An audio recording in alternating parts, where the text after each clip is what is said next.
High friend welcome to my channel Blessings Cake. आज आमी एकटा फटो प्रिंट केकेर सम्पूर्ण रेसिपि सह किभाबे फटो प्रिंट आमी बसिएछि, केन एटा चारकोना फटोके आमी गोल करे केटेछि, समस्त किछु भिडियोर मध्य स्टेप बाई स्टेप देखिएछि एबं बोलेछि। भिडियोटा स्किप ना करले आपनाराओ बाड़ीते एकटा पारफेक्ट फटो प्रिंट केक बानाते पारबेन आर भूल ना करे बानाते पारबेन। आर देखुन कत सुंदर लागছে देखते। केकटा आमी কিভাবে বানালাম চলুন দেখে নেওয়া যাক। এখানে আমার লেগেছে ময়দা, চিনি, কোকো পাউডার, তেল, ডিম, 1 চিমটে নুন আর এসেন্স। এটা চকলেট কেকের উপর ছিল, তাই কোকো পাউডারের সাথে প্রথমেই আমি ময়দাটা ভালোভাবে মিশিয়ে নেব। আর আগে আমি একটা 8 ইঞ্চির মোল্ড রেডি করে রেখেছি বাটার পেপার দিয়ে। এই দুটো কাজ আগে করে রেখে দিলে কাজটা দ্রুত হয়ে যায়, অসুবিধে হয় না। देखो रूम टेम्पारेचारे रखा 4टे डिम निये निয়েছি একটা শুকনো বাটিতে। তারপর বিটারের কাটা হাই রেখে আমি 3 থেকে 4 ধাপে চিনিটা দিয়ে বিট করে নেব। চিনির সাথে ডিমটা ভালোভাবে মিশে গেলে একটা ফোমি আকার হয়ে যাবে। সব সময় বিটারের কাটা হাই রাখতে হবে। ভালোভাবে আমি চিনির সাথে ডিমটা মিশিয়ে নিচ্ছি। ধীরে ধীরে আমার মেশানো হয়ে গেল, একটা ফোমি আকার হয়ে গেছে দেখুন। এই পর্যায়ে এসে আমি তেলটা দিয়ে দিলাম আর এসেন্সও দিয়ে দেব। এখানে আমি ভ্যানিলা এসেন্স কয়েক ড্রপ দিয়ে দিয়েছি আর চকলেট এসেন্স দিয়ে দিলাম। দিয়ে 5 থেকে 6 সেকেন্ডের জন্য বিট করে নেব।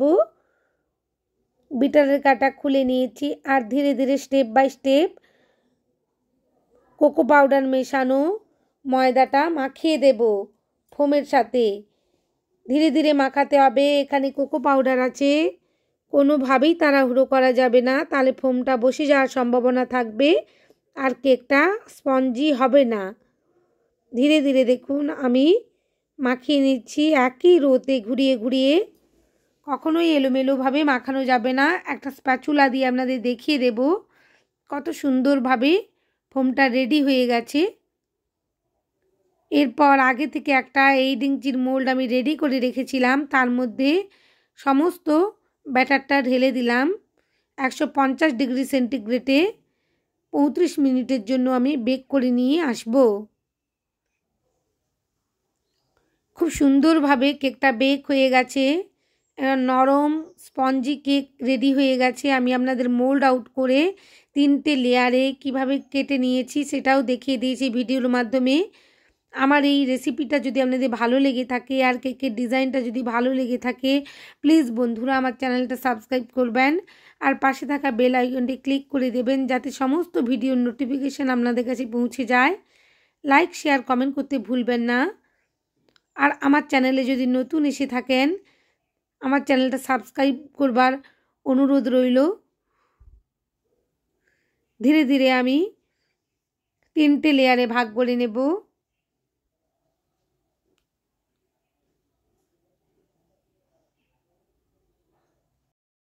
খুবই নরম হয়েছে কেকের স্পঞ্জ। ধীরে ধীরে লেয়ার কাট করতে হবে। দেখুন 3টে লেয়ারে কত সুন্দরভাবে আমার কাট হয়ে গেছে। এরপর ক্রিমের সাথে একটু গানাশ মিশিয়ে নিয়েছিলাম।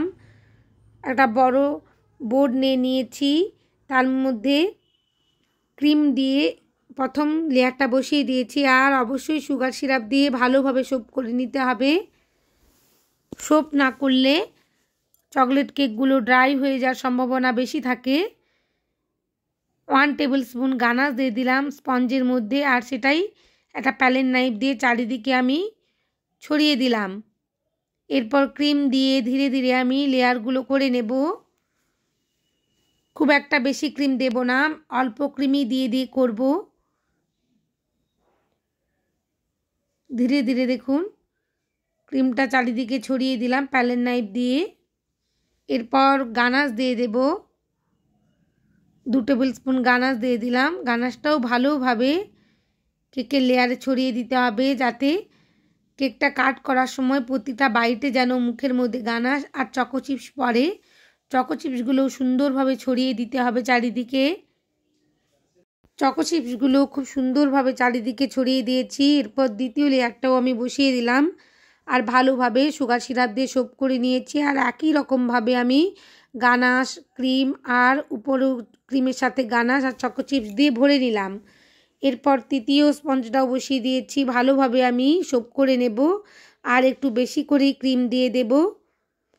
এখানে গানাশ দিয়ে দিলাম, দিয়ে ভালোভাবে মাখিয়ে দিলাম চারিদিকে কেকের স্পঞ্জের। একটু বেশি করে ক্রিম দিয়ে দিয়েছি। একেবারে ক্রাম কোটিং করে নেব। ক্রাম কোটিং করে অবশ্যই 15 মিনিট ফ্রিজের মধ্যে সেট করতে রাখতে হবে। তাহলে খুব কম ক্রিমের মধ্যে আর খুব কম সময়ের মধ্যে ফিনিশিং আনা সম্ভব হয় কেকের মধ্যে। অল্প অল্প করে উপরের অংশ থেকে ক্রিমগুলো নিয়ে আমি ক্রাম কোটিং করে নিচ্ছি। প্যালেট নাইফটা ধীরে ধীরে ঘুরিয়ে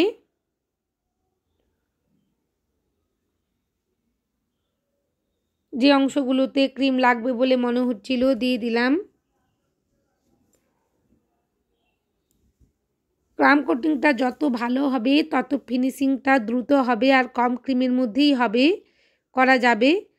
ফ্রিজের মধ্যে রেখে দিয়েছিলাম 15 মিনিটের জন্য। এখানে হোয়াইট কালারের বেসটাই আমি রেখেছি কেকে, তাই হোয়াইট কালার দিয়েই ফিনিশিং করে নেব, অন্য কোনো কালার মিশাচ্ছি না। আর নিচের অংশে একটু পিঙ্ক কালারের বর্ডার করে নিয়েছি। কেকটা দেখতে খুবই সুন্দর লেগেছিল, কাস্টমারের খুবই পছন্দ হয়েছিল। আপনারা আপনাদের অর্ডারের কেক থাকলে বা বাড়িতে ছোট বাচ্চার জন্মদিনে বা নিজেদের কোনো অনুষ্ঠানে বানানোর জন্য এরকম ধরনের ডিজাইন করতেই পারেন। এইভাবে বানালে কেকগুলো দেখতে ভালো লাগে খুব। দেখুন অল্প অল্প করে আমি ক্রিম দিয়েই এটাকে ফিনিশিং করে নিচ্ছি। এই কেকটার অর্ডার আমার কিছুদিন আগেই এসেছিল শীতের সময়ই, এখন তো একটু গরম চলে এসেছে। আমি এডিটিংয়ের অভাবে অন্য আরও যে কেকগুলো এগুলো এডিটিং করে দিতে দিতে এটা রয়ে গেছিলো। এরকম কিছু কেক আমি ধীরে ধীরে এবার এডিটিং করে এগুলো দিতে থাকবো। সময়ের অভাবে হয় না, হয়ে ওঠে না, অনেকটা সময় চলে যায় বিভিন্ন কারণে। দেখুন ধীরে ধীরে সময় করে এবার আমি এডিটিং করে নিয়ে এগুলো একটা একটা করে ভিডিও দিতে থাকবো।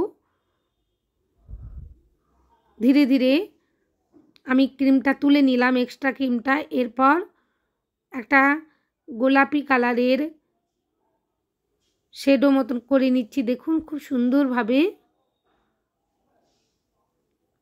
গোলাপি কালারটা একটা এফেক্ট হয়ে গেছে, খুব সুন্দর লাগছে।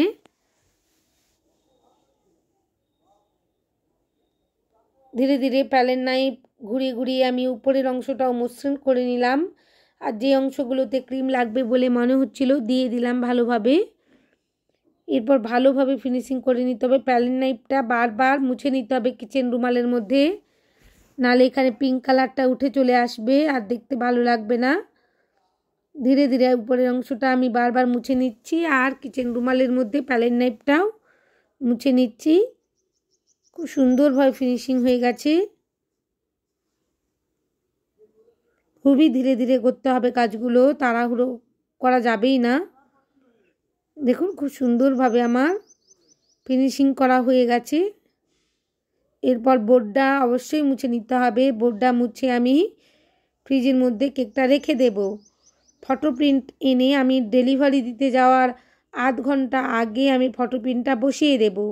ফটো প্রিন্ট কেকগুলো, এই ফটো প্রিন্ট কেকটা আমি স্কোয়ার থেকে গোল করেছি।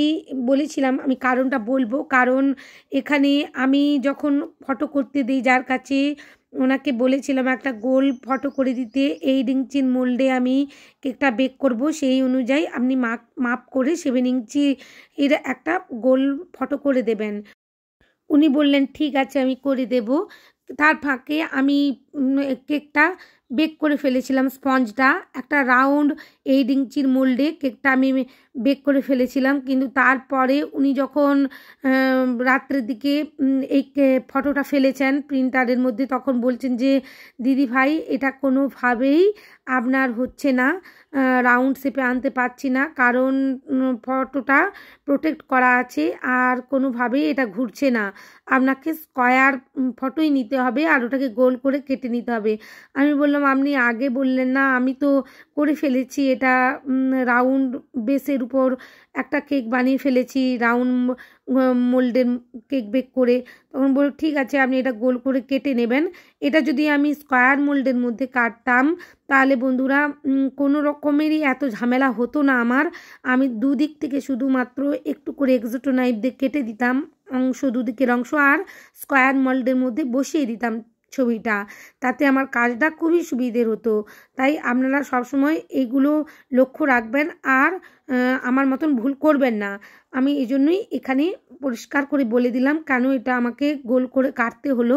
আর দেখুন কেকে বসানোর পরেও দুদিক থেকে একটু করে বেরিয়ে আছে, আমি সেগুলো কাঁচি দিয়ে কেটে দেব।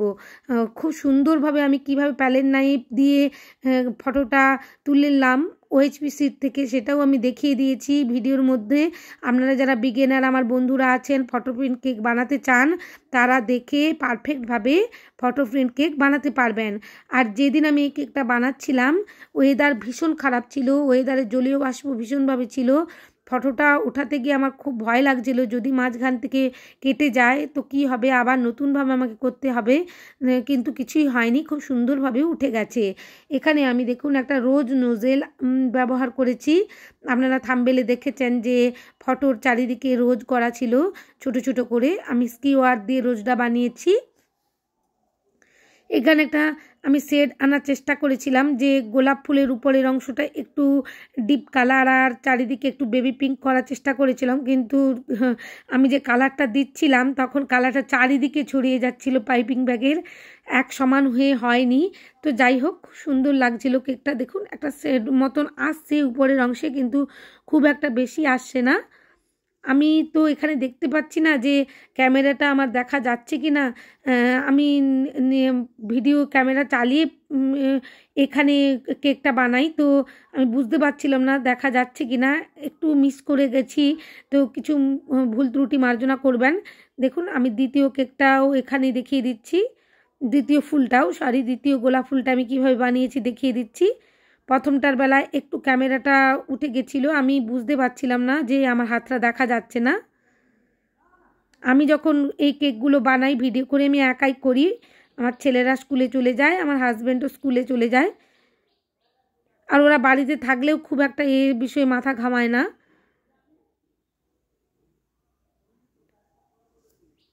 ধীরে ধীরে দেখুন আমি স্কিওয়ার দিয়ে খুব সুন্দরভাবে গোলাপ ফুলগুলো করে নিচ্ছি। আপনারাও যারা কেকের উপরে এভাবে ছোট ছোট গোলাপ বসাতে চান, একটা স্কিওয়ার দিয়ে অবশ্যই প্র্যাকটিস করবেন, পেরে যাবেন। এটা খুব প্র্যাকটিসের ব্যাপার, একবার দুবার করলে হয় না। আমিও যখন প্রথম করি প্র্যাকটিস করেই করেছি। আর স্কিওয়ারটা একটু কাত করে ধরতে হবে, সোজাসুজি ধরলে বারবার চলে আসবে, ক্রিমগুলো যখন আপনি করতে যাবেন বেরিয়ে চলে আসবে, হবে না। তাই একটু কাত করে ধরে নিয়ে আর ক্রিমটা খুব স্টিফভাবে করে নিতে হবে, স্টিফিভাবে বিট করে নিতে হবে। খুব সুন্দরভাবে উপরের অংশ আমার হয়ে গেল কমপ্লিট। এরপর একটু একটু করে ছেড়ে আমি নিচের অংশতেও ডিজাইন করে নিচ্ছি, আর মাঝের অংশগুলোতে একটু বেবি পিঙ্ক কালারের স্টার নোজেল দিয়ে ডিজাইন করে নেব। আপনাদের যদি আমার এই কেকের ডিজাইনটা ভালো লাগে প্লিজ বন্ধুরা আমার চ্যানেলটা সাবস্ক্রাইব করবেন, আর বাড়িতে অবশ্যই একবার বানাবেন। থ্যাংক ইউ বন্ধুরা আমার ভিডিও দেখার জন্য।